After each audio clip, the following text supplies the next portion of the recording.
First CapCut அப்ளிகேஷனை open பண்ணிக்கோங்க. Application open ஆனதும் ஹோம் பேஜுக்குள்ளே இப்படி தான் இருக்கும். நியூ ப்ராஜெக்ட் கொடுங்க. அதில் உங்களோட வீடியோ செலக்ட் பண்ணிவிட்டு ஆட் கொடுங்க. கீழே ஆட்னு இருக்கும், ஆட் கொடுங்க.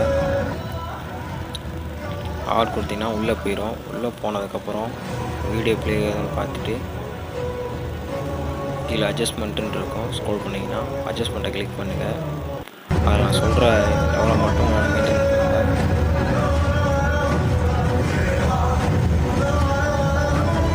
கான்ட்ராஸ்ட் 18, ஸ்டேஷ்னரி 12, அதோட ஷார்ப்னஸ் நீங்கள் ஒரு 70 வச்சு கிளிக் ரைட் டிக்கர் போட்டிங்க கிளிக் பண்ணுங்கள். அவ்வளோதான். ஓகே, உங்களுக்கு தேவையான ஆட் முடிஞ்சு நீங்கள் எதை ஆட் பண்ணணுமோ அதோட ஆட் பண்ணி உங்களோட இதில் சேவ் பண்ணிக்கலாம்.